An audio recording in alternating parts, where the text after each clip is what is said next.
Ok, on va démarrer. Bienvenue à tous, du coup, au meet-up conjoint VMUG et Cloud Native Computing Foundation. Déjà, là, juste pour savoir, dans la salle, qui est-ce qui est déjà venu à un meet-up CNCF ou qui connaît la CNCF? Ok. Qui est-ce qui connaît du coup le VMUG ou qui est déjà venu à un VMUG, un événement? Ok. Du coup, d'abord, merci à Adèle de nous recevoir et pour la bière et les pizzas tout à l'heure.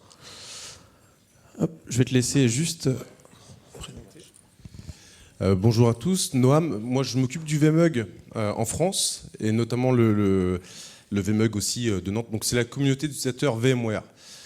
Pour ça, c'est les utilisateurs finaux qui se donnent rendez-vous ponctuellement pour échanger sur les bonnes pratiques et faire aussi de la veille techno et découvrir un peu de nouvelles solutions. Et on a toujours l'habitude de finir nos réunions par une bière. Alors nous, dans l'environnement virtuel, on met toujours un V devant quelque chose. Donc nous, c'est les V-beers sur lesquels, à chaque fin de réunion, on conclut par ça. Donc c'est une grosse communauté. En France, c'est 1600 personnes. Et on fait régulièrement des events. La semaine dernière, on était à Paris. On a fait un petit event, un afterwork au Fos. C'était très, très sympa. Et on a des belles communautés. Là, celui-ci, celui que vous voyez, c'était chez OVH. On était chez OVH avec Octave Klaba. On aime bien aussi le côté un peu métal. Vous voyez le t-shirt, j'ai un collègue qui l'a mis d'ailleurs pour cette occasion, c'est sympa. Donc on est un peu dans cet esprit-là, tout simplement parce qu'on est très lié aussi avec le Hellfest, c'est d'actualité, c'est pour ça que j'en parle. Donc voilà. Donc quelques événements qu'on fait, on est allé notamment au VMworld. Alors pour ceux qui ne connaissent pas, c'est la grosse messe annuelle qui a lieu soit aux États-Unis et en Europe. Et en Europe, c'est à Barcelone, parce que tout se passe à Barcelone en Europe. Voilà un petit peu la communauté VMUG. Et donc je laisse la main à mes compères du Meetup CNCF. C'est une première, c'est une sorte de crossover, ce qu'on peut voir des fois dans les séries américaines. Ben voilà, on a fait un crossover de communauté, je trouve ça super sympa. C'est l'esprit, je pense, de chaque communauté de pouvoir partager. Et donc je vous remercie encore à toute l'équipe de nous avoir proposé conjointement de faire ce meet-up. Merci également, du coup c'est vrai que c'est une super opportunité, on va essayer d'en faire de plus en plus. Donc un petit rappel pour ceux qui ne connaissent pas ou qui ne savent pas trop ce qu'on fait. Donc le Meetup CNCF, on l'a créé donc, pour parler de cloud, pour essayer de voir un peu tous les projets innovants qui vont être regroupés au sein de la CNCF, pour faire la découverte de tous ces projets et pour essayer de découvrir un peu les communautés qui gravitent autour de ces projets qui sont assez dynamiques. Donc comme on peut voir, il y en a quelques-uns des projets. Donc il y a vraiment un terrain de jeu qui est énorme en fait. On a beaucoup d'opportunités, de choses à découvrir. Donc on vous invite aussi, si vous avez des sujets à proposer, si vous avez des envies de découvrir des choses, à pas hésiter à nous contacter. On est ouvert à toute proposition de sujet. Donc dans les meet-ups qu'on a à venir dans l'idée, donc on aura un workshop découverte qui sera organisé. On va essayer de choisir un projet CNCF et du coup d'essayer de monter sur la techno entièrement sans connaître le sujet au départ. Ensuite, on a un meet-up qu'on voudrait faire avec OVH sur leur partie Kubernetes, puisqu'ils ont monté du coup le Kubernetes dans Kubernetes. Et on voudrait faire un meet-up conjoint avec le jeu. Juste du côté des news, donc, on fait donc à chaque meet-up, on va faire des news, on va présenter un petit peu les événements qui sont passés autour de la communauté CNCF. Donc juste pour qu'on resitue pour tout le monde, dans la CNCF, il y a 3 types de projets. Les projets qui sont inscrits, qui arrivent, ça va être les projets donc de type sandbox. Donc les projets, c'est ceux qui sont un petit peu adoptés par les innovateurs. Ensuite, on va avoir les projets qui sont incubating. Donc là, ça va être des projets qui vont être validés par un comité de direction de CNCF, un comité technique du coup qui va valider le projet, qui va considérer que le projet il est potentiellement intéressant. Et ensuite, on a l'étape graduated, qui est du coup le projet est validé, le projet il suit un format qui est respectueux un petit peu des normes CNCF. Et du coup, pourquoi je parle de ça? Parce qu'en fait, donc depuis notre dernier meet-up, il y a eu deux nouveaux projets qui ont rejoint un petit peu et qui ont augmenté en grade. Donc on a eu CRIO, qui est un conteneur runtime, donc qui est essentiellement voué à être un conteneur runtime qui serait beaucoup plus léger que Docker et qui va se plugger directement sur l'interface conteneur runtime de Kubernetes. Et ensuite, on a FluentD, du coup, qui a été gradué. Donc, il rejoint la liste des projets, des 8 projets, il me semble, qui sont donc gradués et soutenus par la communauté et qui respectent des normes, qui ont un planning des évolutions à venir. Et en finale, on a donc Apple qui a rejoint les membres Platinum du CNCF. Donc, ce qui confirme encore plus, il rejoint une belle liste de membres déjà, mais ça confirme encore plus l'intérêt des grosses sociétés pour le CNCF. Dont Dell, effectivement, oui, Dell qui est aussi Platinum member.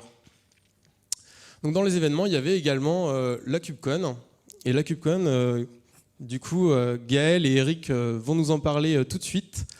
Et ensuite, le deuxième talk, ça parlera de la sécurité avec Kubernetes et les conteneurs Docker. Et ce sera Alexandre qui nous présentera ça.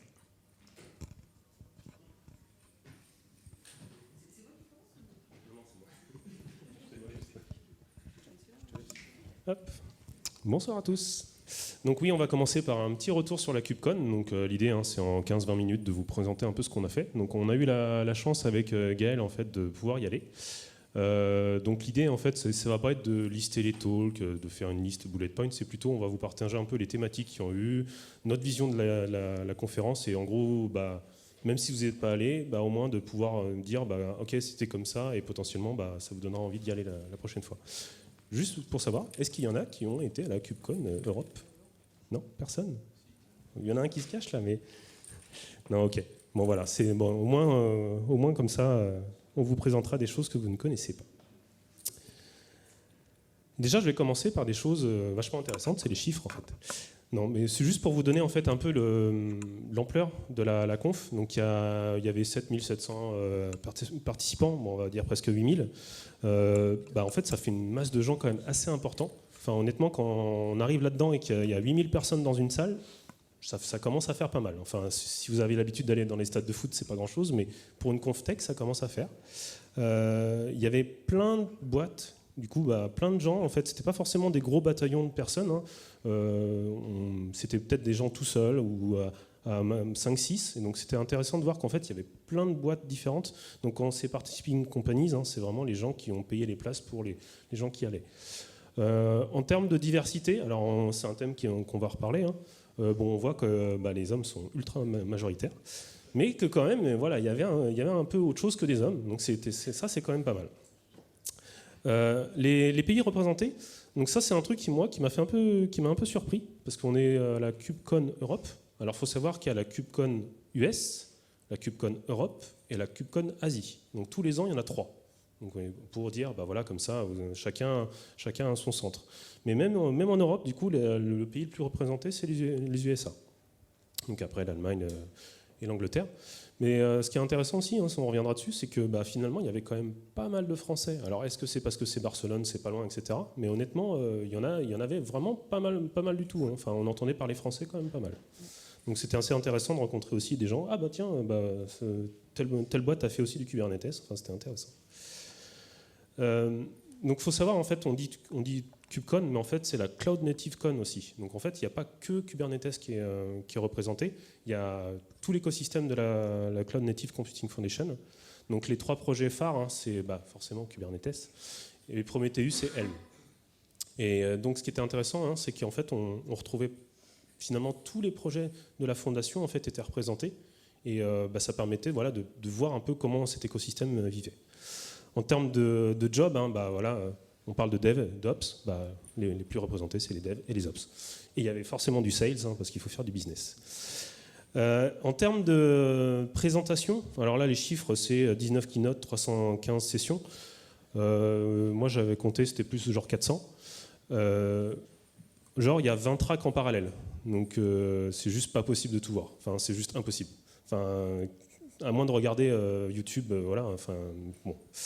Donc, mais c'était quand même intéressant, et du coup on était plus submergé par le choix de quel conf aller voir que il n'y a rien qui m'intéresse, quoi. Et donc il y avait quand même 1500 soumissions, donc ils ont quand même vachement réduit. Et donc il y a eu 22 événements colocalisés, donc on verra après ce que c'est.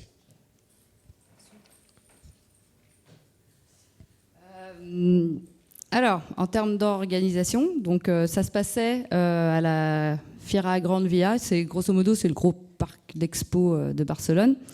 On le voit là, il est immense. La conf se déroulait sur le hall 8, 6, 7. Donc là, on voit pas très bien à l'échelle, mais donc là, on avait les keynotes, et là, il y avait tout l'espace de sponsors. Alors, c'était relativement bien organisé parce que toutes les sessions après étaient dans le hall 8, donc sur 2 étages.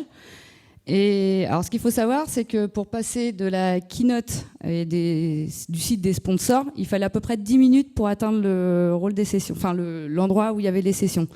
Donc, quand on allait manger, il fallait pas trop tarder si on voulait avoir sa place sur des sessions qui étaient très très prisées. Des fois, c'était fermé, les portes sont closes. 2-3 minutes avant, c'est porte fermée. Mais après, pendant les sessions, c'était relativement confortable. Il y avait à peu près 15 minutes de battement, je crois 10 minutes de battement pour changer d'étage si besoin. Donc quand on va à des confs, on est assez stressé on a envie d'assister à toutes les sessions et là, pour le coup, serein. Mais personnellement, j'avais fait un planning, il a complètement sauté le premier jour parce que j'avais pas prévu les 10 minutes. Le stand des sponsors, j'ai passé quand même pas mal de temps dans ce stand. Finalement, j'ai fait un peu moins de sessions que ce que j'avais prévu. Les différentes salles qu'on pouvait avoir, donc on a forcément l'immense salle. Par expérience, moi j'ai fait que le DevFest à Nantes, qui est quand même un gros événement nantais. Là, quand je suis arrivée dans la salle de la keynote, c'était l'écran, c'est immense, c'est vraiment immense. Ensuite, on avait des salles un peu plus petites. C'est plus petite, c'est ça quoi. Ça reste. C'est genre 1000 personnes, je crois, un truc comme ça. Voilà. Donc après, il y avait donc tout était au niveau du hall 8, et ensuite il y avait plein de petites salles. Ça dépendait. Il y avait des plus petites salles, mais ça ressemblait un peu à ça, mais on était très vite, on avait vite les infos des salles, on n'était pas paumé, tout était hyper bien indiqué. Là-dessus, moi j'avais peur de me paumer, et en fait non, c'était très fluide. On savait tout de suite où il fallait aller. Et puis quand on était fatigué, il y avait des espaces avec de l'herbe où on pouvait se poser. Il y avait même de la crème je trouve pas le mot, crème solaire, voilà. Voilà. Alors les thématiques, il y a eu pas mal de thématiques tout au long de ces 3 jours. Il y en a une qui m'a un peu plus marquée que les autres, c'est l'aspect diversité et inclusion. J'ai un peu halluciné sur des choses qu'on peut trouver sur ces types de confs. Alors on commence à voir un peu plus ces aspects espace d'allaitement pour les mamans, parce que j'en ai croisé 3 qui avaient un petit bébé avec elles, dont un qui était un peu plus grand, mais il y a des mamans et des papas qui viennent avec leurs enfants. Du coup, j'ai découvert qu'il y avait un child care, c'est-à-dire des nourrices, des gens qui sont dispo pour garder vos enfants, et c'est gratuit, il suffit juste de s'inscrire. Donc ça change un peu la donne. Si on a envie, par exemple, d'assister à la conf aux US et qu'on veut partir en vacances, ça peut être ça peut être après avoir à creuser. Je ne sais pas s'il y a des activités réelles, parce que les enfants cloisonnés dans une salle, c'est un peu. J'aimerais un peu plus le creuser, parce que ça serait cool s'il y avait des excursions ou des choses. Ensuite, j'ai pu participer au Diversity Lunch. Moi, je pense que c'est le moment le plus fort de ma KubeCon. Au début, en fait, il fallait s'inscrire au préalable. L'idée, c'est qu'il y a des tables rondes, et j'ai vu qu'on pouvait y aller avec ces petits problèmes qu'on a sur Kubernetes. J'ai dit pourquoi pas, et je me suis inscrite, mais je m'étais inscrite 2 mois avant. Le problème, c'est que le jour où on arrive, on ne sait même plus pourquoi on s'était inscrit. Peut-être que j'avais résolu mon problème. Et je me suis inscrite à la table peer programming. Et ça va être cool. Je me dis, je vais pouvoir travailler avec des gens sympas. Et du coup, je suis tombée avec des étudiants. J'ai pu rencontrer IP, qui est extrêmement intégré dans la CNCF en tant que contributeur et qui participe beaucoup à favoriser la contribution au sein de Kubernetes et même tout autre projet de la CNCF. Et donc voilà, j'ai fait ma première contribution, première PR, approuvée, pliée en moins d'1 heure. Donc c'était vraiment un bon échange et c'était vraiment sympa. Et voilà, il y a eu pendant toute la session, il y a eu un talk, voilà, beaucoup de femmes qui passaient, mais c'était ouvert à tout le monde. Hein. C'est pas parce que c'est diversity que c'était juste des femmes ou de la communauté LGBT non, c'est ouvert à tout le monde.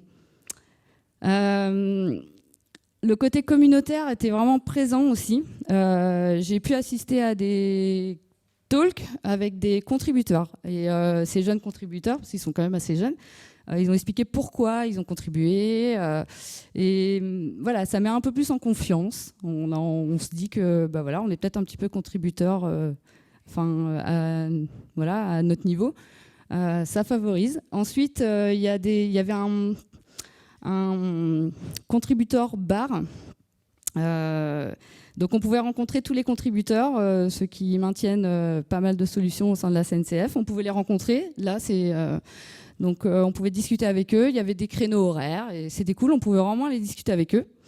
Ensuite, voilà, il me tient à cœur. Lui, c'est quelqu'un qui soutient énormément cette communauté puisqu'il fait des TGIK, c'est des sessions tous les vendredis soirs pendant 2 heures où il teste un produit, qui souvent fait partie de la CNCF. Il s'appelle Joe Beda et il vient d'intégrer VMware il n'y a pas longtemps. C'est un des fondateurs de Kubernetes, non négligeable. Je te passe la main. Un autre thème. Allô, voilà. Un autre thème en fait qui était assez récurrent, en fait, c'est que maintenant que Kubernetes, donc ça a 5 ans, donc il commence à avoir pas mal de boîtes qui s'en servent et donc des grosses boîtes. Et donc du coup c'était intéressant, en fait, il y a eu pas mal de retours d'expérience. Donc moi j'en ai vu 3, mais en fait je pense qu'il y en avait encore beaucoup plus que ça. Et ce qui est intéressant en fait, c'est que c'est vachement présenté sur le côté j'ai eu un problème et comment on l'a résolu. Alors quand c'est Zalendo, alors je ne sais pas si vous connaissez Zalendo, c'est un vendeur, comme ils disent, on vend des chaussettes, donc on fait du Kubernetes. Donc autrement dit, en fait, ils ont énormément de clients et donc en fait, ils ont des gros clusters Kubernetes qui tournent en production. Et donc du coup, ils ont présenté un peu tout ce qui leur arrivait en production. Donc c'est assez intéressant en fait, les talks, c'était vraiment, c'était pas spécialement de l'humour, mais c'était plutôt vraiment en mode, on a eu un problème. Comment on a découvert ce problème-là et comment on l'a réussi à le résoudre. Et en fait, il présentait toute la démarche. Et donc, c'est assez intéressant comme retour. D'ailleurs, Henning Jacobs, il a fait un repo GitHub qui s'appelle Kubernetes Failure Stories. Et en gros, c'est un endroit où il va répertorier plein d'articles de blog qui parlent de tous les problèmes de Kubernetes. Et donc, comment les résoudre. Donc, c'est assez intéressant, vraiment en mode, oui, c'est pas parfait Kubernetes, donc comment on s'en sort. Un autre retour très intéressant de Datadog. Donc eux, ils ont une autre approche par rapport à Zalendo. Zalendo, ils ont plein de clusters de moyenne taille. Datadog, c'est plutôt, on n'a pas beaucoup de clusters, mais ils sont énormes. Et donc du coup, ils présentaient d'autres problématiques encore sur Kubernetes. Donc pareil, ils présentaient, le DNS, il plante, pourquoi il plante. Encore un bon retour d'expérience. Donc ça, c'est des talks. Moi, j'ai trouvé ça, les thématiques vraiment intéressantes. Il y avait Spotify aussi qui disait comment on a supprimé un cluster en prod sans que ça se passe mal.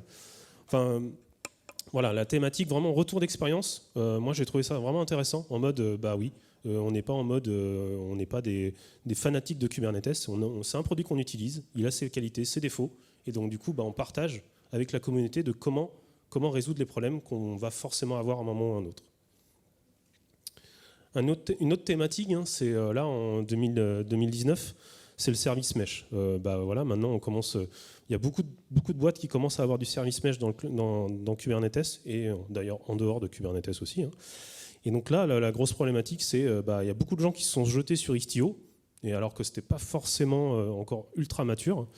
Et du coup, il y a eu pas mal de problèmes. Et donc maintenant, tout le monde est en train de regarder comment faire ça correctement. Autant le principe du service mesh est pas remis en cause.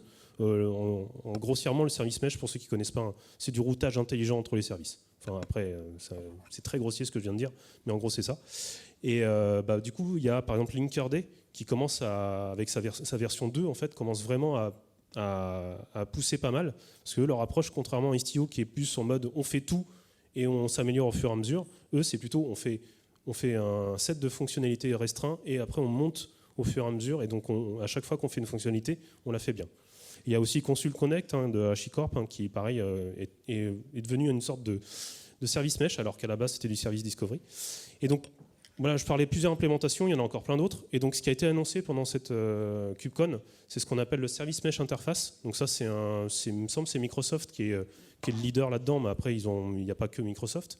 Et donc l'idée en fait, c'est commencer à définir des concepts communs pour le service mesh, pour dire bah voilà, moi je veux tel type de comportement, tel type de routage, etc. Et après, Istio, Linkerd, Consul ou un autre va implémenter ces concepts. Et donc ça permettra de switcher de provider de service mesh sans devoir tout refaire à chaque fois. Donc c'est assez intéressant de dire, bah voilà, on essaye il y a de la concurrence sur l'implémentation, mais sur les concepts, on reste standard. Donc à voir, vu que ça vient d'être annoncé, est-ce que ça sera le 13e standard ou est-ce que ça sera le standard pour les réunir tous? Ça, il n'y a que l'avenir qui nous le dira. Une autre thématique aussi, c'est le chaos engineering. Je ne sais pas s'il y en a beaucoup qui en entendent parler un peu cet aspect où on casse tout, on pète tout. Il y a eu pas mal de sessions, j'en ai fait 2, enfin bon, déjà 2 sur pas mal, dont celle de Cilium. C'était une démo, plus ou moins comment utiliser Cilium pour pouvoir intégrer injecter des failures dans les requêtes, et voilà, ça permettait de voir un peu le comportement et de tester. On a parlé de Chaos Monkey aussi, qui est un outil fourni par Netflix. L'idée c'est de péter, enfin casser la prod, voir un peu le comportement, et voilà, c'est un sujet qui commence vraiment à monter. Je crois qu'il y a même une conf qui est dédiée à ça, au chaos engineering. C'est vraiment un sujet. Finalement, on va monter son infrastructure par le chaos, quoi. Voilà. Moi, j'aime beaucoup le concept. Je commence vraiment à m'y intéresser. Et voilà. L'aspect des événements, parce que voilà, il y avait aussi, on a parlé beaucoup de Kubernetes, des choses comme ça, mais il y avait aussi des événements un peu fun aussi à côté, un peu plus pour permettre l'échange et de rencontrer aussi pas mal de gens. Donc il y a en fait, on voyait là dans les chiffres, il y avait 22 events collocated. Donc en fait, ce que ça veut dire, c'est que la KubeCon, c'est du mardi au jeudi. Mais il faut savoir en fait que dès le week-end, il y avait déjà une première conférence à Barcelone, ce qui s'appelait les Cloud Reject. En gros, vous avez soumis un talk à la KubeCon, vous n'avez pas été pris, nous on va peut-être vous prendre. Bon, si vous êtes reject du reject, il faudra faire une 3e conf. Bref, non mais déjà c'était intéressant de voir que dès le week-end en fait il y avait déjà des talks, il y avait déjà des choses. En fait, vu qu'il y a quand même 8000 personnes qui vont venir un peu partout, qui vont se réunir, on en profite. Et aussi le lundi, alors le lundi il y a eu beaucoup de workshops payants, mais il y a aussi beaucoup de summits. Il y a une vingtaine de summits. Donc les summits c'est quoi? C'est sur par exemple les contributeurs, c'est l'occasion que les contributeurs se réunissent, parce que voilà, ils n'ont pas l'occasion d'être physiquement tous ensemble, donc là on en profite. Ou par rapport à une thématique, etc. Et donc ce qui est intéressant de voir, c'est qu'en fait, vu que c'est un gros événement, en fait, il y a plein de petites conférences ou des summits qui viennent se greffer par rapport à ça. Donc c'est assez intéressant de voir que finalement, voilà, on pourrait très bien venir le week-end, et en fait, il y a déjà des choses par rapport à tout ça. Les fiestas à côté. Le premier soir, il y a eu la Kaiser Days qui était organisée par Mirantis. L'idée, c'était de se réunir alors c'était au Couvent des Anges à Barcelone. La soirée était vraiment sympa. Il y avait du street art. Donc ouais, beaucoup de cocktails. Voilà. Bon, après, c'était le premier soir, donc on ne s'est pas couché trop tard parce qu'il y avait quand même 2 jours à suivre. La veille du démarrage de la conf, il y avait le Cube Hunt. Je ne l'ai pas fait, mais j'ai mon beau-frère qui l'a fait. L'idée, c'était de faire une chasse au trésor dans Barcelone. Et ils ont fini après, la soirée s'est finie après dans un lieu assez sympa qui est la Place Royale à Barcelone. Donc voilà, c'était sympa parce que voilà, les gens ne se connaissaient pas forcément. C'était la veille de la conf. Donc voilà, et puis évidemment, il y a eu la soirée des 5 ans de Kubernetes. Donc là, on était dans un village dans Barcelone. complètement. Enfin, je sais pas si c'était vraiment privatisé parce qu'il y avait quand même des touristes, mais voilà, on avait, c'était tapas à volonté. Voilà, on a visité la ville. Voilà, on a bu des bières. Là, les gens qu'on voit sur la photo, hein, c'était que des gens de la conf. Hein. Enfin, Les gens juste, de la... ouais, ouais, là c'est que la conf. Ouais. C'est juste monstrueux en fait. Ouais. Mais et encore, c'est qu'une partie de la place parce qu'il y avait encore des gens à d'autres. Enfin, c'était immense. Il y avait un endroit où c'était spécial burger, un endroit où c'était spécial tapas. Donc, on n'était pas encore, on n'était pas tous au même endroit. Et c'était cool aussi de manger ces petits tapas à côté de contributeurs comme ça qu'on n'a pas l'habitude de voir. Événement fun aussi. Alors, je pense pas qu'il y avait 8000 personnes sur ce type d'événement, mais il y avait le running à 6h du mat'. Donc, bon. Très fun. Je l'ai pas tenté. Alors, peut-être ceux qui ne sont pas couchés, mais voilà. Il y avait aussi du yoga le matin, donc pour ceux qui pratiquent. Et puis, bah, évidemment, tapas. Je crois que pendant 3 jours, on a mangé que des tapas. Pendant la conf, il n'y avait que des tapas, sachant que voilà, le niveau repas, c'était pas ouf. Enfin, non, voilà, c'était pas ouf. Mais voilà, il y avait des stands où il y avait tout le temps des tapas toute la journée. Et du coup, voilà. Et puis, j'ai mis le petit mur de donuts. Je trouvais ça sympa. C'est la première chose qu'on a vue quand on est rentré dans le stand des sponsors. Il était face à nous. Donc forcément, au bout de 5 minutes, il n'y avait plus beaucoup de donuts après les heures de keynote. Et puis il y avait un stand où voilà, on pouvait jouer. Il y avait jeu je trouve pas mes mots, d'échecs. Merci. Voilà. Et donc, comme je disais tout à l'heure, il y avait quand même pas mal de Français. Donc, on a quand même réussi un peu à se retrouver. Donc, là, pendant la fameuse soirée, en fait. Donc, clairement, on n'a pas eu tous les Français. Hein. Il y en avait beaucoup plus que ça. Mais c'était quand même assez intéressant, en fait, de voir que. Bah, finalement, en fait, on peut discuter d'un sujet commun et puis après, bah, du coup, ça facilite le networking. Hein. Donc oui, il y a Baptiste, toujours très beau gosse. Hein. C'est important de le noter hein, parce que. Mais voilà, c'était juste pour dire, c'est assez intéressant de voir que bah, là-bas, on a réussi à se retrouver, on a échangé.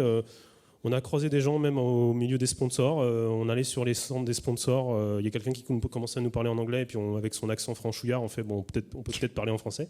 Enfin voilà, c'est assez marrant de voir que bah, finalement en fait il y a beaucoup de Français et bah, c'est intéressant de voir qu'il y a une grosse communauté française.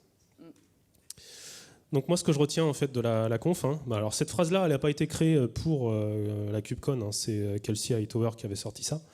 Mais je trouve que c'est vraiment vrai, en fait.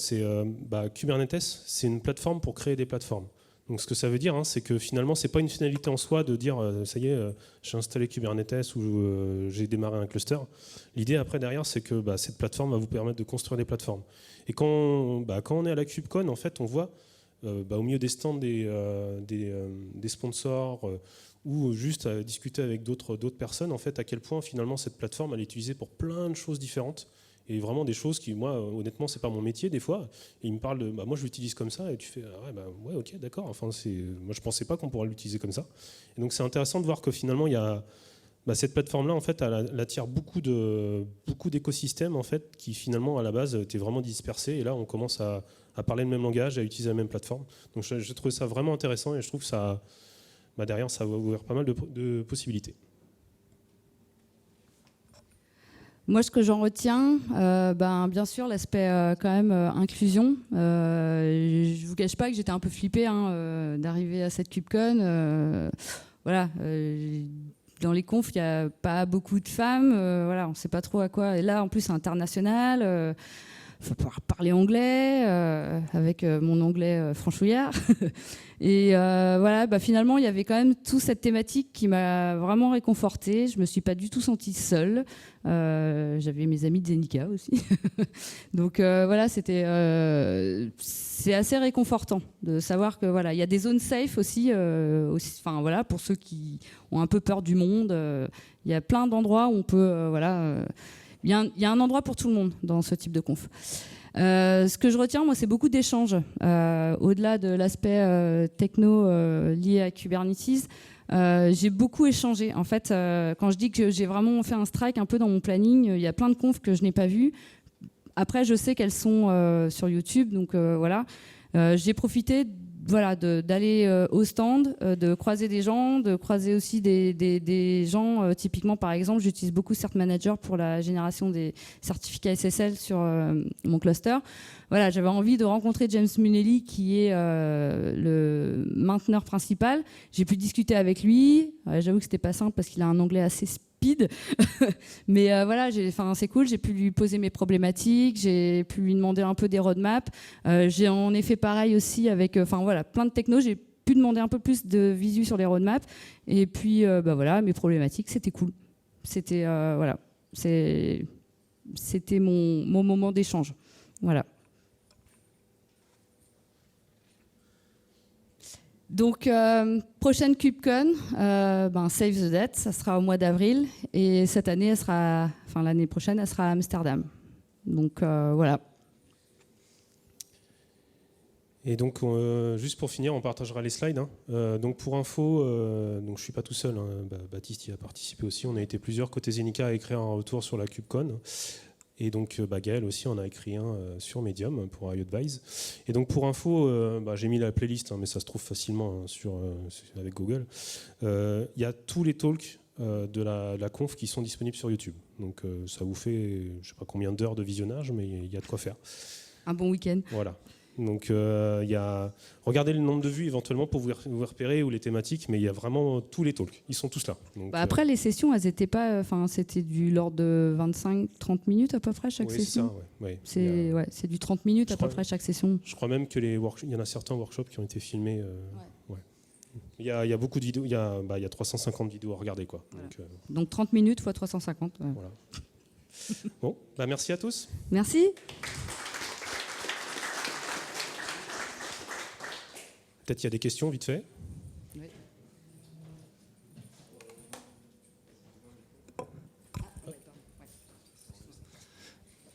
Au niveau des goodies, est-ce qu'ils ont eu un aspect écologique forcé à la KubeCon? Parce que je sais que c'est une question qui s'est posée vachement au DevFest Nantes cette année. L'écologie, c'est pas encore ça là-bas. Typiquement, le repas du midi les repas le midi en fait nous ont vachement déçus parce que c'était que des trucs à jetables. Alors que j'ai eu la chance de pouvoir aller à la DockerCon il y a 2 ans. Et à la DockerCon, typiquement, c'était que des assiettes en dur avec des buffets où du coup il y avait très peu de déchets. Autant là, c'était des sachets et on jetait. Les goodies, il n'y a pas eu vraiment d'aspect écologique. Non. On a eu des jolis t-shirts, on ne va pas cracher dessus. Ouais, mais ça, c'est à toutes les confs, les t-shirts. Non, il n'y a pas l'aspect écologique, c'est un truc qui manquait un peu, je trouve. Et peut-être, vu qu'on voit que côté France, ça commence à travailler, peut-être que côté Europe, ça changera aussi. Il y avait beaucoup de chaussettes. C'est tendance, les chaussettes. Ça, c'est pour baisser le chauffage chez soi.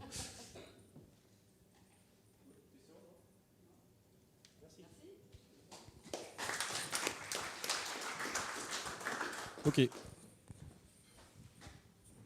Merci à vous. Du coup, je vais laisser la parole à Alexandre pour nous présenter sa conférence sur la sécurité dans Kubernetes et les conteneurs Docker.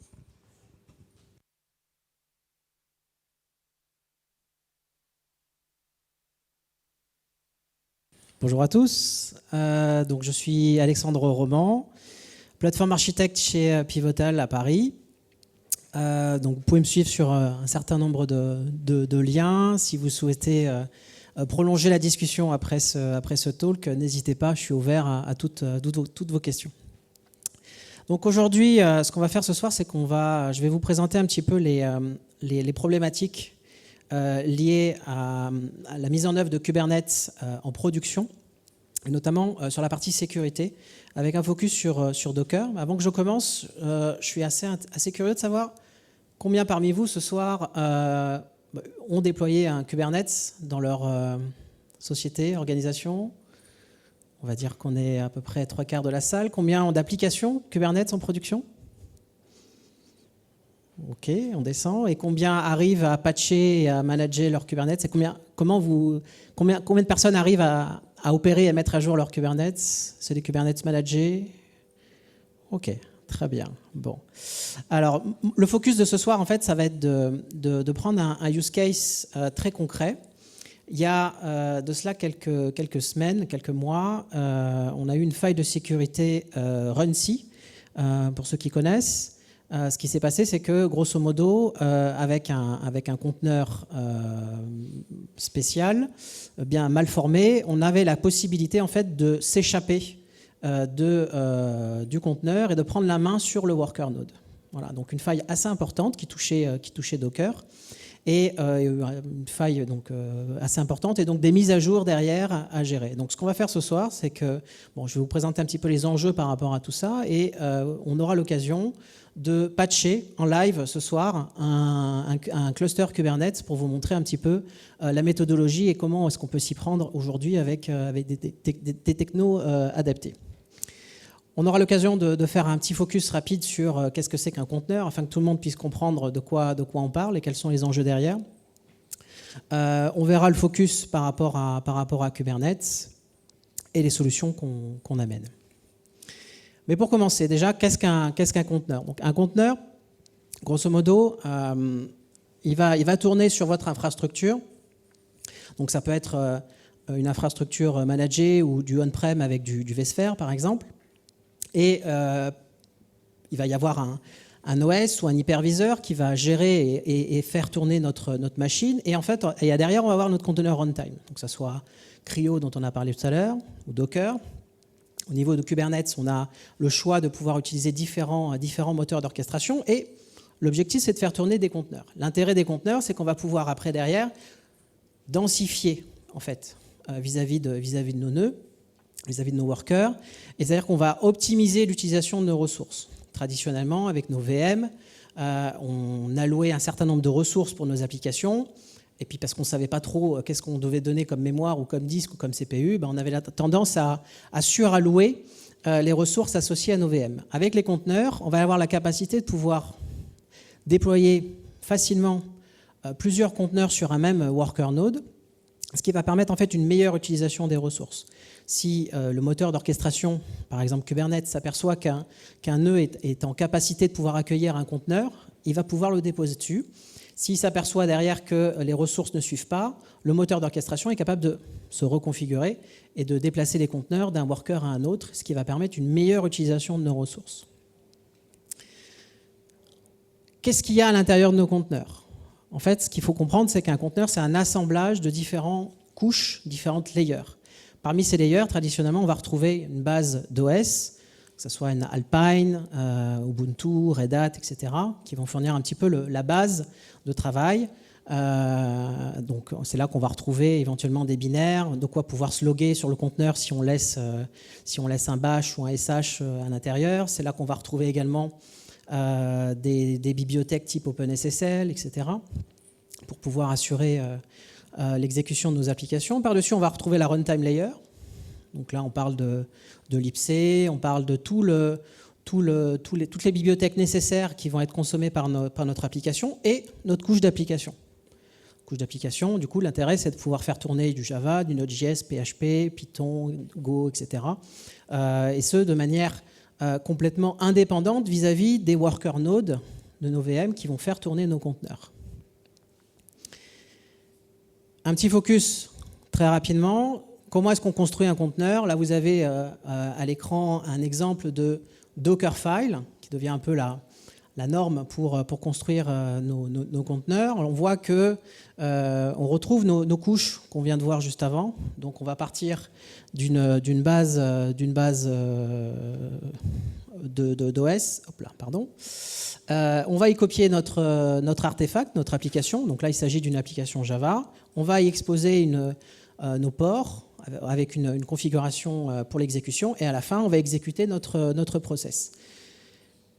L'intérêt, en fait, c'est qu'une fois qu'on a construit notre conteneur, pour pouvoir le rendre disponible et pour pouvoir le diffuser et le déployer sur notre Kubernetes, on va devoir pousser le conteneur sur ce qu'on appelle un container registry. Alors, il existe plusieurs registres de conteneurs. Il faut voir ça comme un référentiel dans lequel on va venir y stocker différentes couches. L'idée, c'est qu'une fois que le conteneur a été construit, que ce soit sur votre laptop ou dans une pipeline CI/CD, qu'on vienne y déposer ce conteneur dans le registre afin de pouvoir le déployer derrière. Et lorsqu'on va déployer nos conteneurs, en fait, ce qu'il faut avoir en tête, c'est que notre conteneur, il est construit avec différentes couches. Et notre conteneur, lorsqu'on va le mettre en exécution, lorsqu'on va le déployer avec par exemple un Kubernetes, il faut avoir en tête qu'en fait, on a différentes couches qui sont composées à l'intérieur de notre conteneur. Et c'est là où je veux aujourd'hui mettre l'accent sur ce fait, c'est que un conteneur, il faut qu'on soit maître de ce que l'on va déployer dedans et ce que l'on va mettre en production. Et il faut avoir en tête que on peut pas se satisfaire du fait qu'un développeur puisse amener en production du code et des libs et des morceaux d'OS sans qu'on sache ce qu'il y a à l'intérieur. Je ne sais pas comment vous construisez vos images de conteneurs chez vous, mais et à fort à parier, beaucoup d'entreprises, en tout cas, ne se préoccupent pas de ce que l'on met à l'intérieur. Et ce qui est d'autant plus important, c'est que lorsqu'on va avoir en fait un empilement de couches, un empilement de layers, lorsqu'on va aller chercher à droite, à gauche, pêle-mêle, une JVM à droite, des libs à gauche, etc., etc., on va empiler différentes couches dans notre conteneur et en fait, on va avoir des couches qui vont provenir soit de notre conteneur, de notre registry interne.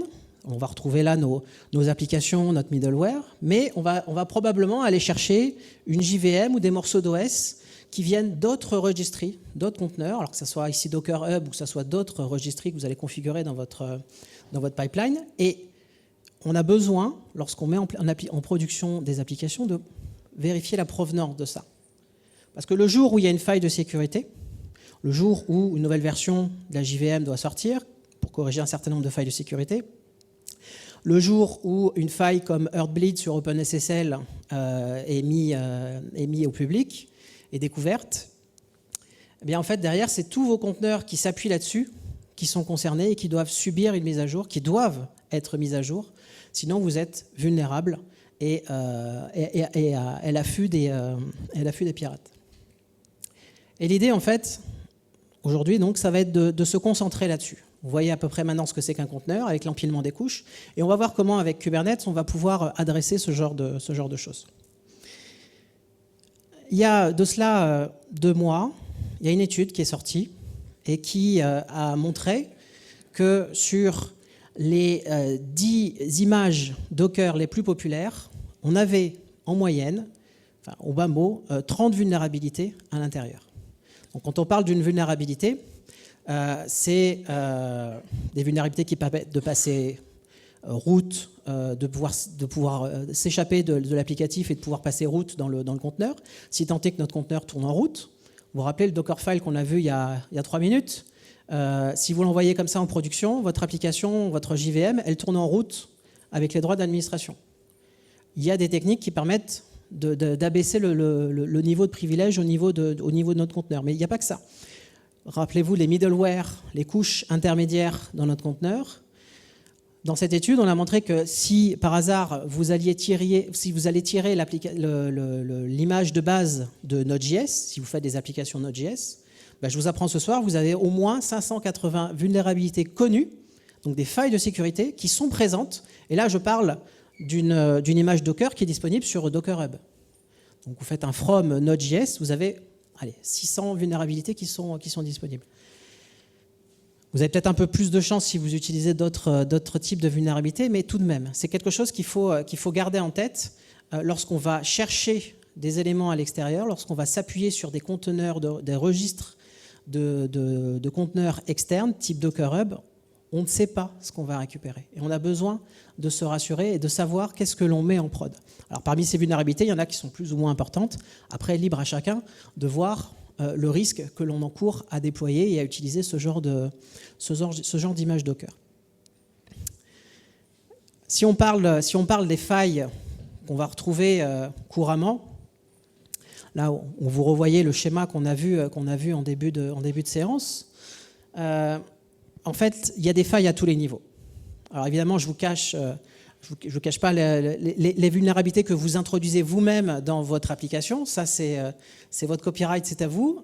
C'est propre à votre application. On a vu au niveau de la couche runtime, une JVM, avec le rythme des évolutions. Lorsqu'on va regarder les release notes d'une JVM aujourd'hui, c'est un nombre important de failles de sécurité à chaque fois qui sont corrigées. Je ne vous parle même pas de PHP, Node.js qu'on a vu tout à l'heure.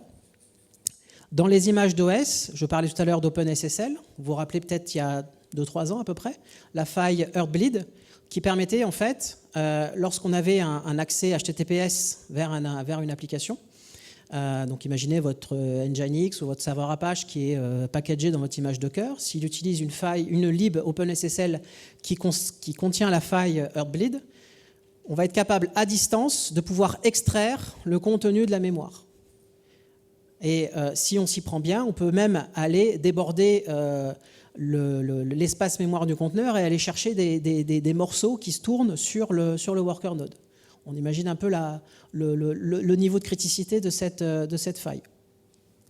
Au niveau container runtime, ça va être l'objet de ce soir, la faille runC, qui permettait, comme je l'expliquais tout à l'heure, d'écraser en fait le binaire runC qui est présent sur le worker node.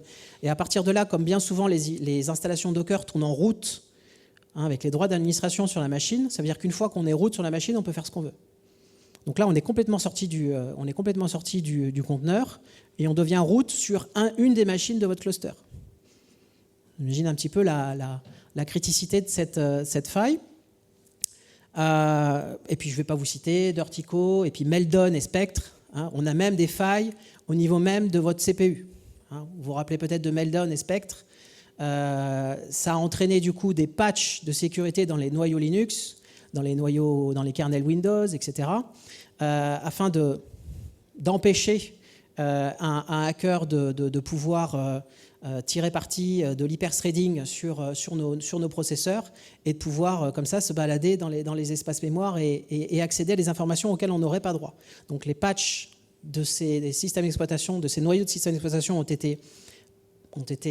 les patchs sont arrivés pour ces noyaux. Et donc vous imaginez bien quand on a une centaine, voire des milliers ou des dizaines de milliers de VM et de worker nodes à patcher, le travail que ça peut représenter. Et vous avez là, sur l'ensemble des différentes couches, en fait, on est exposé sur toutes les... Il n'y a aucune couche qui n'est pas épargnée par ces bugs. Et en fait, si on n'y fait pas attention, si on n'a pas conscience de ça, si on le découvre en prod, c'est déjà trop tard. Vu la quantité de failles de sécurité qui sont présentes à tous les niveaux, si vous n'avez pas une stratégie pour mettre à jour et pour pouvoir continuer à opérer vos clusters, en production, ce sera déjà trop tard. Donc ce que je vous propose, c'est de passer sur une partie plus pratique, plus démo. Donc ce qu'on va faire, c'est on va se mettre en situation. Et il y a une application que j'ai déployée, sur laquelle vous allez pouvoir vous connecter dans quelques minutes. Je vais vous inviter à l'utiliser. Et on va faire comme si la faille runC devenait publique ce soir et que nous devions patcher et publier une mise à jour pour notre cluster Kubernetes. Et on va voir comment est-ce qu'on va s'y prendre pour faire ce genre de choses. Évidemment, le but du jeu, vous l'avez compris, c'est d'éviter l'indisponibilité. Il n'y a pas pire que de se dire, ce soir, on va éteindre les serveurs pendant 2, 3, 4, 6 heures, le temps de patcher nos systèmes. Aujourd'hui, plus personne ne fait ça. En tout cas, quelqu'un de sérieux dans le numérique ne fait plus ça. Et en fait, on a les outils pour le faire, et on va le faire ce soir. Je vous rassure, on ne va pas rester 6 heures, on aura fini bien avant. Donc, je vous invite en fait à vous connecter sur cette application. L'application, c'est Chatbox avec 2X. Vous avez tous un portable à portée de main. Chatbox.alexandreroman.fr. Cette application, alors, il n'y a rien de transcendant. C'est une application, on va dire, cloud native, avec du Spring Boot, un peu de security, etc. Vous allez vous connecter dessus, et à partir de là, c'est une chatbox. Donc vous allez pouvoir écrire des messages, échanger des messages, et pendant ce temps-là, ce que je vous invite à faire, c'est à utiliser l'application pour vous montrer qu'il n'y a pas de secret et qu'on va être capable de patcher en live notre cluster. Tout ça, ça tourne sur une instance Kubernetes qui tourne avec PKS. On aura l'occasion d'en reparler juste après. Alors pendant ce temps-là, pendant que tout le monde commence à se connecter, et pour prendre un peu d'avance sur le patching, qui devrait prendre à peu près entre 20 et 25 minutes, c'est le processus de mise à jour. J'aurai l'occasion d'en reparler juste après. Je lance simplement le processus. Voilà. Donc là, vous verrez, c'est une pipeline qui va s'occuper de mettre à jour automatiquement mon cluster. Ce que je ne vous ai pas dit avant, là j'ai juste, pour gagner un peu de temps ce soir, téléchargé en amont les patchs de sécurité. Je vais vous expliquer comment ça fonctionne pour gagner un peu de temps. Et derrière, en fait, alors à partir de maintenant, vous êtes probablement connecté sur l'application. Au moins quelqu'un est déjà connecté.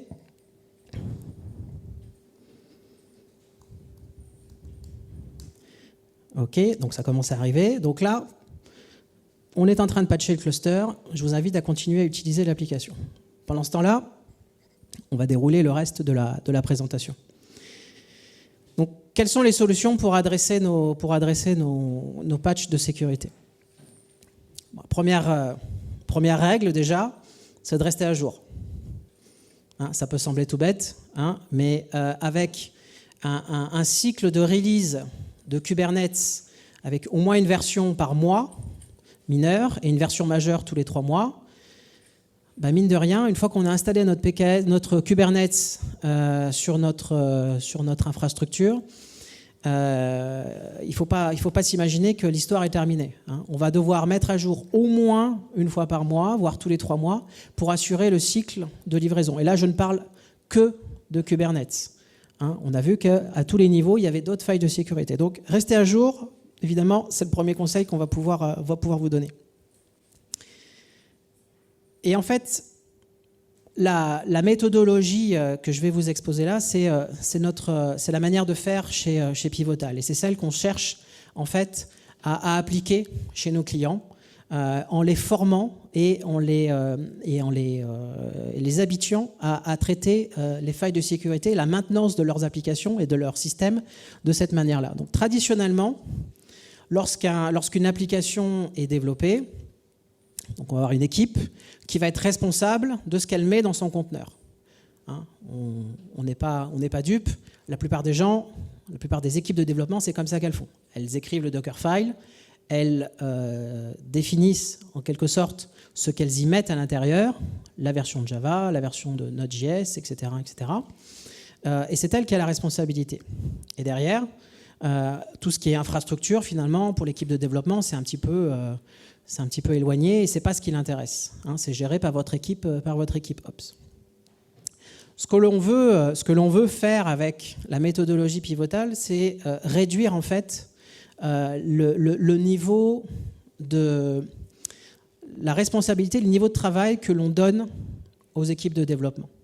Une équipe de développement, un développeur, lorsqu'il va coder, il est efficace et il produit et il est utile à son entreprise lorsqu'il code le logiciel.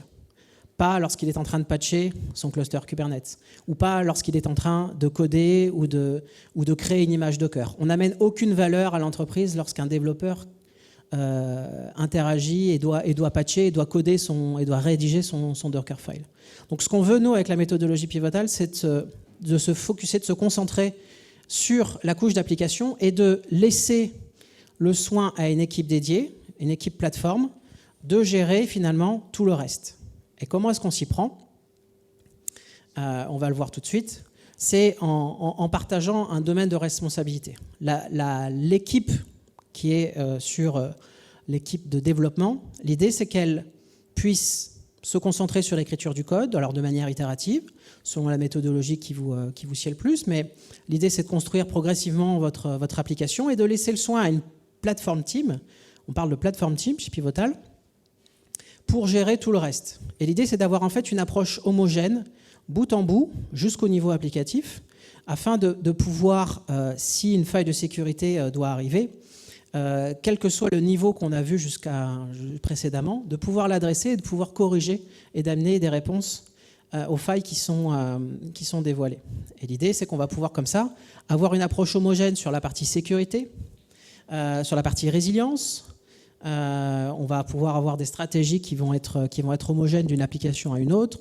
On va pouvoir assurer que nos applications qui sont en prod respectent un certain nombre de règles. C'est important dans certains milieux, par exemple, milieux bancaires, qui ont des règles particulières concernant les applications.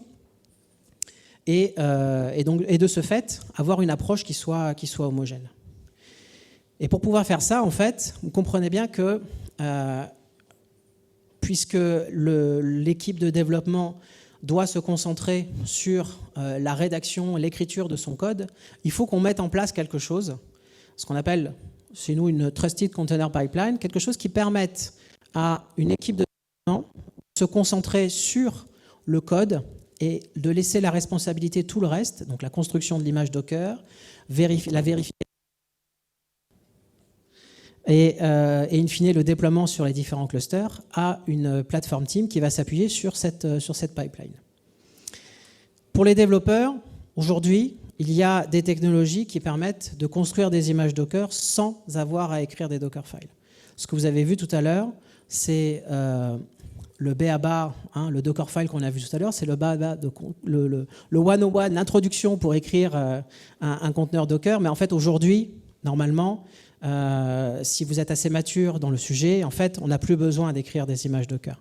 Vous avez des technologies, on pourrait citer celle Jib de Google, qui permettent de construire automatiquement dans le monde de Java. Vous rajoutez ça dans votre pom.xml, dans votre Gradle, et au moment de la construction, au moment du build, de la compilation et package de votre projet, une image Docker va être produite pour vous. Le développeur n'a plus besoin de présenter un Dockerfile. Il se concentre encore une fois sur son code. Et il se trouve que, justement, à l'occasion de la KubeCon, il y a un projet qui s'appelle buildpacks.io qui a été annoncé. Et en fait, derrière les buildpacks.io, il y a une technologie qui s'appelle Cloud Native Buildpack qui fait partie de la fondation CNCF. Donc dans la big picture qu'on a vu tout à l'heure, si vous étiez attentif et que vous aviez des bons yeux, vous auriez pu retrouver le petit logo. Buildpacks.io, c'est quoi? C'est en fait le fruit de l'expérience acquise par les équipes de Heroku, vous connaissez peut-être, Impasse, et également Cloud Foundry. Et l'idée, en fait, c'est que vous présentiez votre code, alors que ce soit du code Java, du Node.js, Python, Node.js, ce que vous voulez. Et derrière, le Buildpack et les Cloud Native Buildpack vont se charger de construire le conteneur dans un format standard OCI. Et donc, on va pouvoir comme ça le faire tourner sur du Docker, CRI-O, etc. C'est un standard. Et l'idée, en fait, c'est que dans la construction de cette image Docker, on va fournir en fait tous les éléments, toutes les couches qu'on a vues tout à l'heure. Donc, si lorsqu'on va présenter notre code, il s'agit d'une application Java, le Buildpack va détecter que c'est une application Java. Il va être en capacité d'aller télécharger la dernière version de la JVM au moment où vous le compilez, ou alors de fixer vous-même la version de Java que vous voulez faire. Vous avez des paramètres de configuration qui permettent de fixer les règles du jeu, mais par défaut, il va aller télécharger par exemple la dernière version stable Java 11 LTS qui est disponible pour que vous soyez toujours avec des éléments à jour dans votre conteneur. Et c'est valable pour une JVM, c'est valable pour toutes les bibliothèques, le runtime layer et OS Images qui sont en dessous. L'intérêt, c'est que les Cloud Native Buildpack se chargent de ça. Et cette technologie-là, elle est donc en cours elle est dans la partie sandbox de CNCF, en cours d'incubation. Ça reste un projet open source et utilisable, quelle que soit votre technologie Kubernetes que vous utilisez. Donc ça peut être exploitable. À la fin, vous avez une image CI que vous allez pouvoir déployer sur votre GKE, sur votre PKS, peu importe le moteur d'orchestration Kubernetes que vous avez derrière, ou votre Docker Run. À la fin, vous avez vraiment une image exécutable et qui n'est pas liée à une version particulière de Kubernetes. Ce qu'on retrouve à l'intérieur d'un Buildpack, c'est ça. On parlait à l'instant. Donc, vous retrouvez nos différentes couches. Et en fait, Je vais présenter, dans le cadre ici du build pack qui s'occupe de Java, je vais pouvoir présenter un jar. Imaginez votre Spring Boot, votre Micronaut ou votre Quarkus, peu importe. Vous présentez votre jar, un WAR ou un EAR, et derrière, lui, il va être capable de fournir l'environnement d'exécution. Il va être capable d'activer certaines options, s'il se trouve que c'est une application Spring, par exemple. Il va être capable d'activer certaines fonctionnalités propres à ce framework-là. On va être capable, avec les Cloud Native Build Pack, d'activer également, de supporter différents agents pour la mesure des performances. Je pense à Dynatrace, AppDynamics, etc. S'il se trouve que le Cloud Native Build Pack détecte que vous mettez en œuvre un agent APM, il va être capable d'ajouter automatiquement dans la ligne de lancement, dans l'entry point, en quelque sorte, de votre Dockerfile, automatiquement les options nécessaires pour pouvoir brancher cet agent. Et donc on a en fait tout un tas de choses qui sont automatiquement gérées, notamment les options Java. Je ne sais pas si, je pense que certains d'entre vous se sont frottés à ce genre de choses. Lorsque vous créez des images Docker pour votre application Spring Boot, par exemple, faites très attention aux options JVM que vous allez passer au niveau de votre conteneur. Puisque ce n'est pas simplement la taille de la mémoire, le XMX, pour les initiés, qu'on va donner à notre JVM, ne doit pas correspondre à la mémoire allouée au conteneur, puisqu'en fait, si vous vous êtes intéressé au sujet ou si vous êtes frotté au problème, en réalité, la gestion de la mémoire en Java est un peu compliquée. Et si on ne choisit pas les bonnes options au niveau de notre JVM, qu'est-ce qui va se passer ? À l'exécution, la JVM va vouloir allouer plus de mémoire qu'il n'est disponible dans le conteneur, et votre conteneur va se faire tuer, va se faire OM killed par le kernel. Et donc c'est toute une science en fait pour arriver à avoir les bonnes options JVM. Le Cloud Native Build Pack est capable de vous setter ça pour vous automatiquement. Voilà, on parlait tout à l'heure des mises à jour de JVM, c'est traité par le système. Là, on a vu la partie qui va permettre de simplifier la création de nos images Docker. Intéressons-nous aux solutions d'orchestration Kubernetes. Il se trouve que Pivotal, avec la participation de VMware, est à l'origine d'un projet qui s'appelle PKS, Pivotal Container Service. Alors, cette solution Kubernetes, ça va être cette distribution Kubernetes, ça va être l'occasion en fait de pouvoir avoir une solution d'orchestration de Kubernetes at scale pour vos entreprises. Donc ça, qu'est-ce que ça veut dire ? Ça veut dire que peu importe l'infrastructure sur laquelle vous allez tourner, que ce soit du vSphere, que ce soit du Google, Amazon, Azure, la distribution PKS va pouvoir s'installer sur cette infrastructure et va vous offrir en fait, d'un point de vue opérateur, le même niveau d'expérience. Donc vous allez être capable d'appliquer des patchs de sécurité, par exemple, quel que soit l'environnement dans lequel vous êtes. Ça veut dire que si vous êtes sur du GCP, ou si vous êtes sur du vSphere, vous allez appliquer des patchs de sécurité de la même manière. Et ça, mine de rien, ça change la vie d'un point de vue opérateur. On n'a plus de playbook Ansible, par exemple, à faire tourner pour mettre à jour une infrastructure Kubernetes pour un environnement en particulier et à devoir le refaire ou à le réinventer lorsqu'on change de couche IaaS sous-jacente. L'intérêt donc de cette solution, de cette distribution PKS, c'est qu'elle va vous permettre d'avoir le choix sur votre infrastructure. Et derrière, en fait, donc vous allez pouvoir choisir votre cloud provider, voir fonctionner on-prem. Et derrière, vous allez également pouvoir bénéficier de tous les patchs de sécurité et du support de Pivotal et de VMware. Donc, lorsque vous utilisez PKS, vous êtes en capacité de pouvoir vous brancher sur ce qu'on appelle le Pivotal Network, qui va vous amener des patchs de sécurité sur tous les niveaux qu'on a vus précédemment. Alors, ça peut être un noyau Linux, ça peut être une mise à jour de Kubernetes, ça peut être les différentes mises à jour de middleware qu'on a vues tout à l'heure. Et l'opération que j'ai lancée tout à l'heure, dans la pipeline, finalement, est connectée à Pivotal Network et est capable de récupérer, c'est ce qui s'est passé là, je l'ai téléchargé juste avant, les dernières versions de PKS pour pouvoir derrière simplifier le déploiement et la mise à jour de votre distribution. Vous avez là du coup une offre, une solution qui va vous permettre en fait de faire tourner vos conteneurs ici. Donc les conteneurs idéalement sont construits avec un build pack ou les mécanismes qu'on a vu tout à l'heure, le jib, etc., pour simplifier la création des images Docker. Et l'idée c'est que avec une couche d'abstraction que vous ne voyez pas en tant que développeur ou en tant qu'opérateur, qui s'appelle BOSH, et qui est la base de Cloud Foundry et de PKS, vous allez pouvoir adresser différents cloud providers qui sont mentionnés ici. Et donc, ça change la vie en fait d'un point de vue opérateur.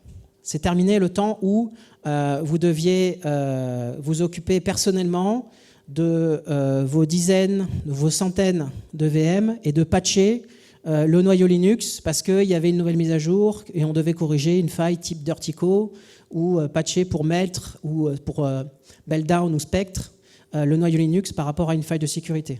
Avec les solutions PKS de VMware et Pivotal, vous avez une approche homogène qui va vous permettre de mettre à jour ce genre de choses. C'est ce qui est en train d'être fait là en ce moment même. Pendant que vous utilisez l'application qu'on a vue tout à l'heure, on est en train, avec la pipeline, de mettre à jour la distribution Kubernetes, de mettre à jour le conteneur runtime Docker, afin d'avoir un runtime qui soit corrigé. Alors, je vais peut-être faire un focus rapidement pour voir où on en est.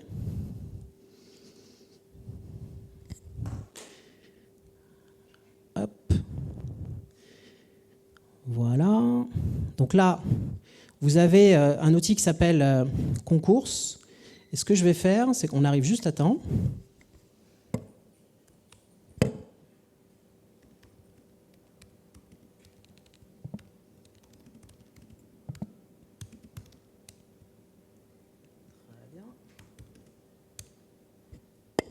OK.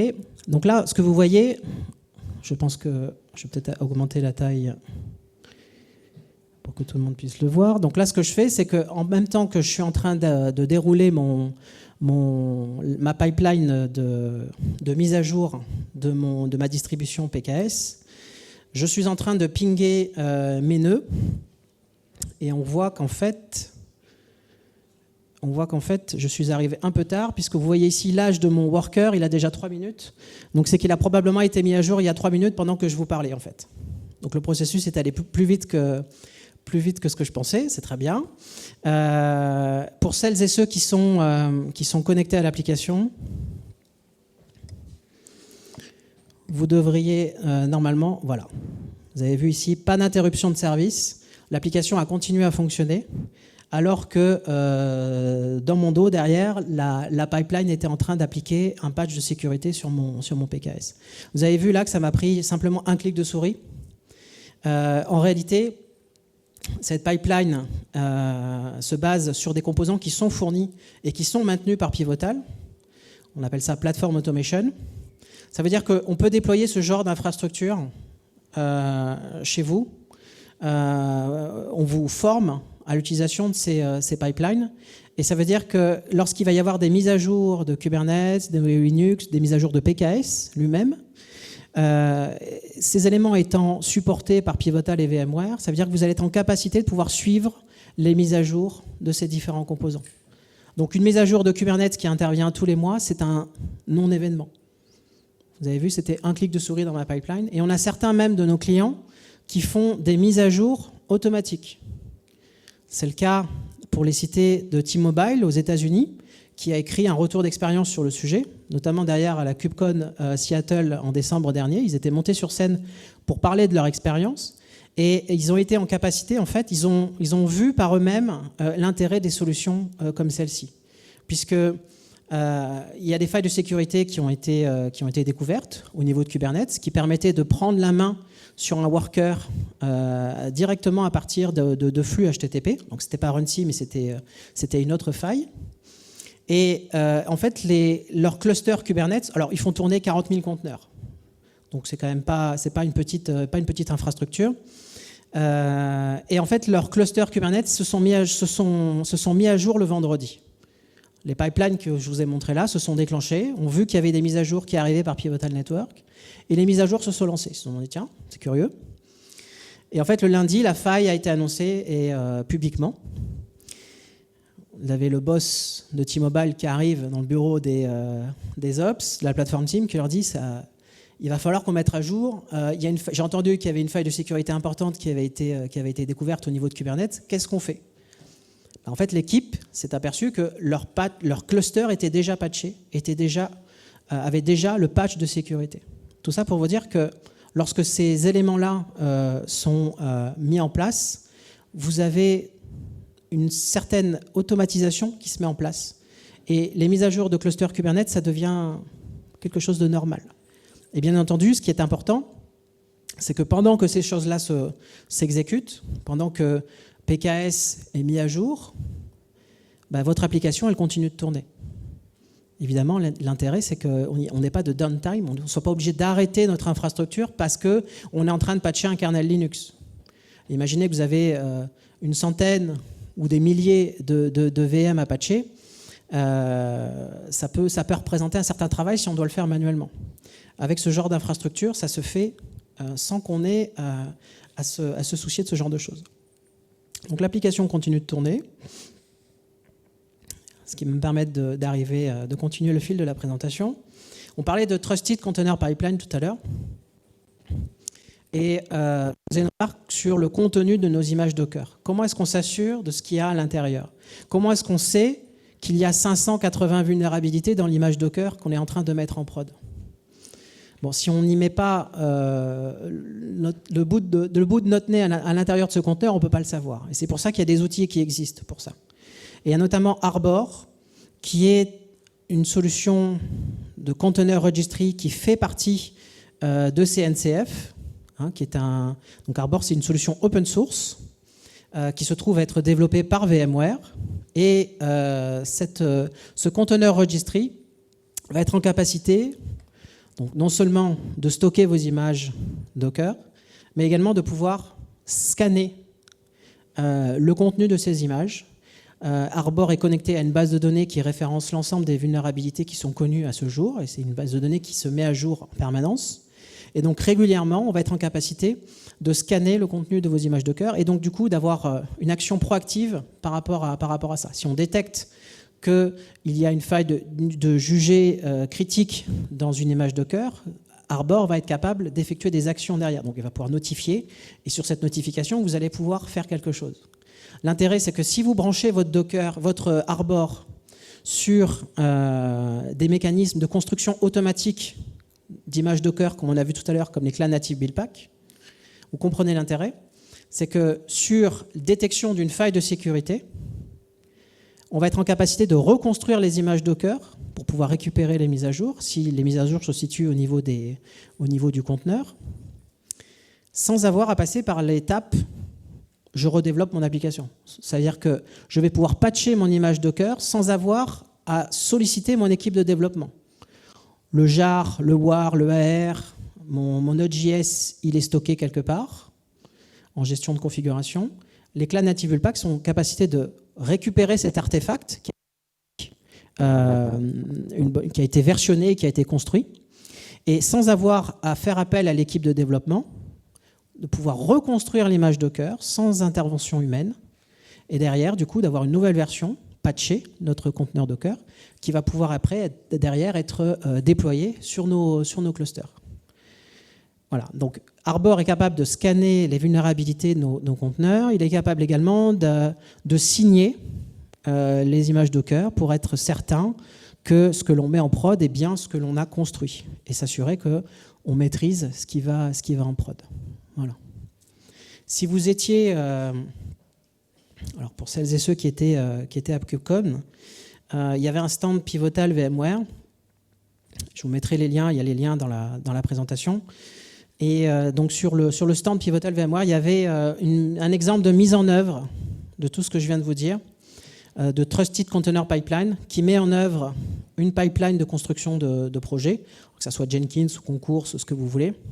Et derrière, on a un Arbor qui scanne les images, et on a un Spinnaker qui est capable, qui est branché à l'Arbor, et qui est capable de déployer sur plusieurs clusters Kubernetes votre application. Vous avez ici vous avez une vidéo YouTube que vous pourrez consulter qui vous explique la mise en œuvre de cette Trusted Container Pipeline que vous pouvez mettre en œuvre pour vos propres applications. Pour finir, la sécurité, a fortiori quand on parle de Kubernetes, des images Docker, etc., c'est vraiment une histoire sans fin. Il ne faut pas s'imaginer qu'une fois qu'on a installé notre cluster Kubernetes, que l'histoire est terminée. Les mises à jour, il y en a en permanence. Des patchs de sécurité, quand il y a une faille de sécurité, ça ne prévient pas. On ne sait pas quand une faille va tomber. Et donc, il faut qu'on soit en capacité de pouvoir suivre, d'opérer et mettre à jour nos clusters et nos images Docker. Donc, il faut que vous ayez une stratégie et donc les outils adaptés qui vous permettent de faire ce genre de choses. On a vu ici ce soir, rapidement, on a survolé quelques-unes des solutions qui étaient proposées par Pivotal, VMware et la communauté open source pour adresser ce genre de choses, mais je vous invite fortement à vous y intéresser. Construire une Trusted Container Pipeline, ça peut vous sembler peut-être inaccessible, puisque vous dites finalement, à quoi ça va me servir J'ai 3 worker nodes, j'ai une dizaine de conteneurs qui vont en production, est-ce que ça vaut le coup d'installer et de mettre en place ce genre de choses? Probablement pas. Probablement que pour une échelle limitée de conteneurs, un nombre ramassé de worker nodes, c'est probablement peut-être pas utile de mettre en place ce genre de choses parce que vous allez être peut-être patcher 10 VM, c'est des choses qui sont de l'ordre de l'accessible. Mais quand vous avez 10 000 conteneurs, lorsque vous avez des centaines de VM à patcher, lorsque vous avez une organisation qui est beaucoup plus sérieuse à ce moment-là, vous avez beaucoup de choses à gérer, vous avez besoin d'avoir des outils et des mécanismes en place pour automatiser tout ça. Et là, ce que vous voyez là ce soir, c'est que ces solutions-là, elles existent. Et ce n'est pas de la science-fiction et ce n'est pas simplement un projet open source qui serait utilisé par personne. Aujourd'hui, vous avez des grandes organisations qui, en s'appuyant sur ces solutions-là, sont en capacité de patcher des installations avec 40 000 conteneurs sans que ça devienne un événement et sans qu'on ait besoin d'éteindre la production parce qu'on est en train de patcher des éléments de notre cluster. Donc il y a des solutions pour ça. Et Pivotal Container Service, solution Pivotal et VMware, fait partie de ces solutions qu'on préconise pour faire ce genre de choses. Pour prolonger la discussion, vous avez ici un certain nombre de liens. Si vous êtes intéressé par le code source de l'application, alors c'est pas grand-chose, l'application Chatbox qu'on a vue tout à l'heure, mais simplement pour vous montrer que c'est une vraie application Spring Boot avec quelques dizaines, peut-être 100, 150 lignes de code. C'est pas grand-chose, mais c'est une application que vous allez pouvoir consulter. Vous allez même pouvoir la déployer sur vos propres clusters Kubernetes. Et je vous invite à expérimenter par vous-même et à voir ce que ça peut donner que de patcher. Et voyez si vous arrivez à patcher vos clusters sans interruption de service. Vous avez également certains articles disponibles sur le blog de Pivotal qui vont en fait aller un petit peu plus loin dans mes propos sur pourquoi vous avez besoin d'une plateforme qui soit secure by default. Et l'exemple que je citais tout à l'heure, de mise en œuvre d'une pipeline de construction de projet avec un Arbor et un Spinnaker. Voilà, vous avez la vidéo disponible sur YouTube. Merci d'être présent et d'avoir assisté à cette présentation. Simplement pour prolonger la discussion, sachez que nous organisons à Paris un événement qui s'appelle Pivotal Paris.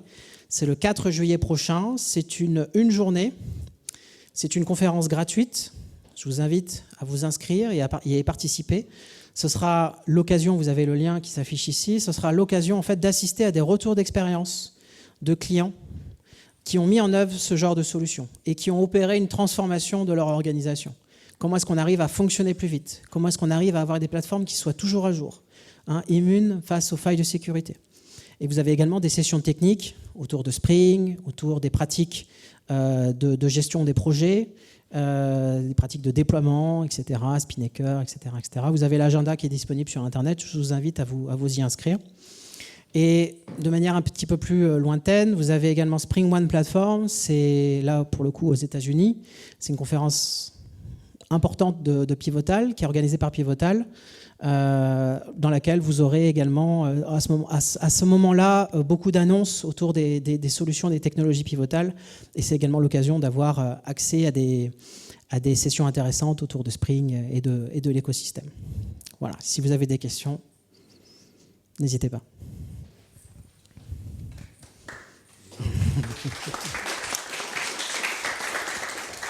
Merci pour la présentation. Tu as beaucoup parlé donc d'analyse statique de sécurité, oui. Donc patch, etc. Est-ce qu'il y a des choses soit dans la roadmap, soit qui existent déjà, en fait, sur tout ce qui est comportemental en production, en fait? Oui. Alors, l'intérêt d'une solution comme PKS, par exemple, c'est qu'il y a un marketplace dans lequel on va pouvoir se brancher et avoir des intégrations privilégiées avec certains partenaires.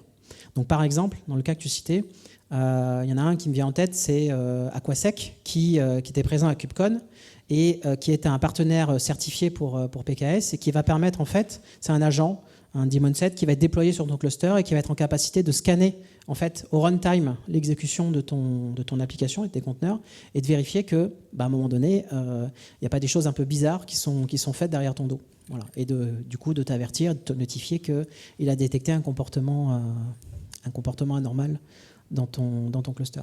Voilà. Donc il y a ce partenaire-là, mais il y en a plein d'autres. On a des centaines et des centaines de partenaires qui sont disponibles sur ces plateformes-là. Merci. J'ai pas bien compris le fait qu'il met à jour la registry de manière automatique. Oui. Et est-ce qu'on peut y adjoindre des tests techniques avant qu'il mette à jour? Alors, on a vu, effectivement, c'est une très bonne question, c'est comment est-ce qu'on s'assure qu'il n'y a pas de régression, effectivement. Alors, il y a différentes manières de répondre à cette question. Une des manières d'y répondre, c'est d'avoir une pipeline ici qui peut orchestrer ce genre de choses. C'est-à-dire que sur détection du niveau d'image Docker, de réaliser des tests end-to-end, bout en bout de ton application et s'assurer qu'il n'y ait pas de régression. Donc tu vas faire tourner ça sur un cluster dédié et que tu vas exécuter les tests que tu as besoin de faire. C'est une manière de faire, c'est une solution. Tu as également la possibilité, si tu utilises par exemple Spinnaker pour déployer tes applications sur tes différents clouds, la capacité de pouvoir lancer des tests et d'avoir des versions Canary qui sont déployées sur ton cluster. Et donc là, en prod, directement, tu vas monitorer et vérifier que l'application continue de fonctionner. Si tu commences à récupérer des erreurs 500 ou tu détectes qu'il se passe des choses pas très normales dans l'exécution de tes conteneurs, de pouvoir faire un rollback, de revenir en arrière suite à ça. Spinnaker est un exemple de déploiement. Spinnaker qui est un outil open source pour ceux qui ne connaissent pas. Outil open source fait par Netflix et qui permet de simplifier et d'automatiser le déploiement de vos applications sur différents clouds. Donc ça devient différents clusters par exemple, différents clusters Kubernetes. Donc tu vas pouvoir facilement gérer le déploiement sur un cluster sandbox, un cluster de développement, un cluster de pré-intégration, enfin pré-prod et prod par exemple. Voilà. Et puis après, avec des solutions type Istio ou Contour de VMware, tu vas être en capacité aussi de pouvoir gérer la quantité de trafic que tu vas envoyer sur certaines versions de tes pods, par exemple. Si tu es sur une approche microservice, tu vas pouvoir être en capacité de dire, voilà, la V2 de ce pod, je ne vais y amener que 10% du trafic, et le reste, ça va aller sur la V1 qui continue de tourner. Et à ce moment-là, progressivement, tu vas augmenter la quantité de trafic que tu vas allouer sur la V2 jusqu'à arriver à 100%. Et puis quand tu t'apercevras que ça continue de fonctionner normalement, tu vas pouvoir décommissionner la V1. Donc avec Istio ou Contour, tu peux faire ce genre de choses. Donc, et en fait, bien souvent, les entreprises, selon la maturité des équipes, mettent en œuvre progressivement les trois techniques. Voilà. Donc à faire du pipeline qu'on a vu ici avec test d'intégration bout en bout, du Canary deployment et de l'A/B testing. Voilà, pour citer les patterns de déploiement d'applications. Du coup, si j'ai bien compris, le pipeline se lance et rebuild l'image Docker à jour avec un from différent du coup. Alors, ça veut dire que dans le from, tu peux pas signer ton image, j'imagine, puisque tu changes le from. Le from, tu veux dire, c'est-à-dire du coup, si on veut rebuilder une image en enlevant les failles de sécurité qu'il y a dans l'image de base, ça se passe comment? Est-ce que c'est patché directement dans les layers ou est-ce que c'est vraiment une reconstruction de l'image, auquel cas tout ce qui est signature SHA-1 du from, on ne peut pas l'utiliser? C'est là où ça devient intéressant en fait, au niveau de l'implémentation de Cloud Native Build Pack. Si je me réfère en fait à un schéma qu'on a vu tout à l'heure, gardez en tête que un conteneur est composé de différentes layers. Et ce que va faire les Cloud Native Build Pack, c'est qu'il est en capacité, connaissant les différentes layers qui sont à l'intérieur de ton conteneur, il va être en capacité, s'il s'aperçoit qu'il y a une mise à jour au niveau de Java, par exemple, sans changer les couches intermédiaires, il va être capable, lui, de pointer sur une nouvelle version, par exemple, de l'OpenJDK que tu utilises, sans avoir à modifier la signature des autres couches. Un conteneur OCI, un conteneur Docker, c'est quoi? C'est un empilement de couches. C'est une liste chaînée. Donc il y a un manifeste quelque part qui dit que mon conteneur est composé de cette layer-là, etc., etc. Chacune de ces layers est signée et l'ensemble est également signé. Donc, les Cloud Native Build Packs sont en capacité, sans changer la signature des autres couches, tu vois, de pouvoir changer et donc de pouvoir pointer vers une autre layer qui correspond à une mise à jour. Et l'intérêt en fait, de cette implémentation, de cette technique, c'est que pendant qu'il patch les conteneurs, il n'est pas nécessaire de télécharger l'image Docker dans sa totalité, de reconstruire l'image Docker en empilant les différentes couches. Le Cloud Native Build Pack est en capacité, il y a une opération qu'on appelle rebase, c'est-à-dire qu'on va être en capacité de pouvoir opérer directement au niveau du conteneur, du registry conteneur. Donc tu n'as pas besoin de télécharger l'image, de la reconstruire et de faire un pull et un push. Tu vas pouvoir directement aller sur ton Arbor ou sur ton Quay ou sur ton peu importe ce que tu utilises comme Docker Registry, et donc de pouvoir directement changer au niveau serveur. Et tu changes le manifeste au niveau serveur et tu dis voilà, c'est pas cette layer là, c'est cette layer là qu'il faut utiliser. Voilà. Donc c'est assez, quand on met en œuvre ce genre de choses, ça va très très vite en fait.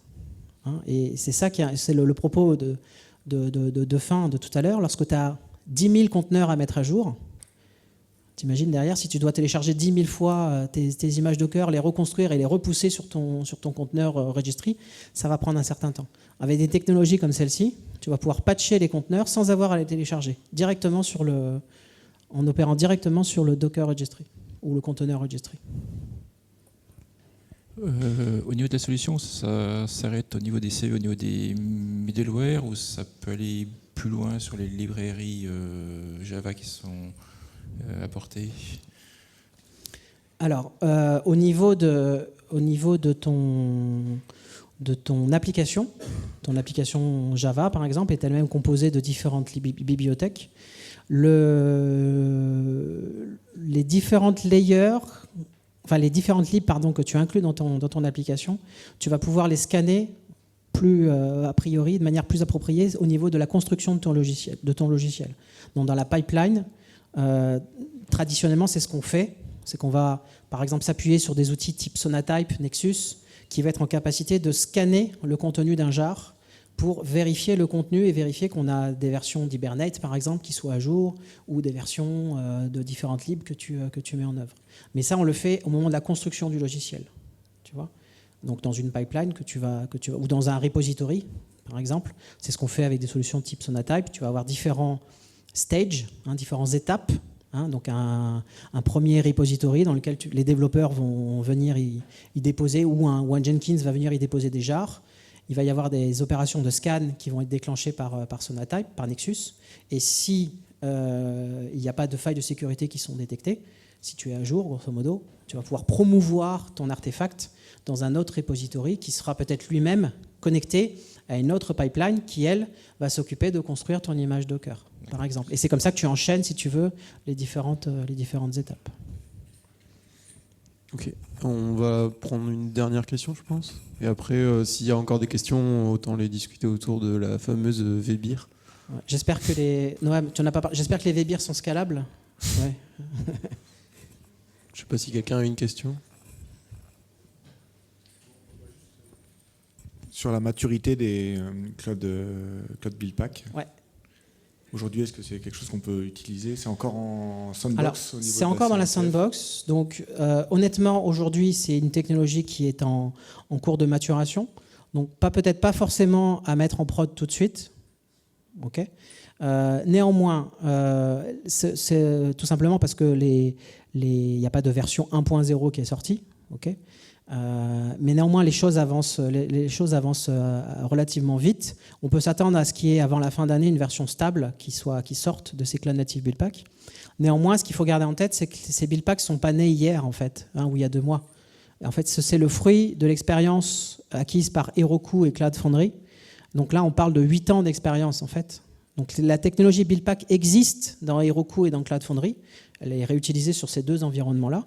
Et on construit, et aujourd'hui, si tu fais du Cloud Foundry ou du Heroku, en fait, tu utilises ces mécanismes-là et tu profites de ces mécanismes-là qui sont stables et qui, du coup, vont en production. Ce qui est en train d'être opéré par les Cloud Native BuildPack, c'est qu'on extrait cette fonctionnalité et on la rend disponible, cette fois-ci, à tous les environnements virtualisés, type Kubernetes. C'est-à-dire que tu vas pouvoir profiter de cette expérience acquise sur Cloud Foundry et Heroku ces différentes années dans ton propre Kubernetes. Voilà. Donc c'est ça qui aujourd'hui est en cours d'incubation dans la fondation CNCF. Mais c'est l'intérêt en fait de cette solution-là, c'est que tu vas pouvoir du coup la déployer n'importe où, sur ton GKE, sur ton AKS, sur ton PKS. C'est valable partout. Voilà. Ok. Merci à tous. Donc encore merci aux speakers, merci à vous pour votre attention et du coup je vous invite à vous diriger derrière vous pour la suite de la soirée.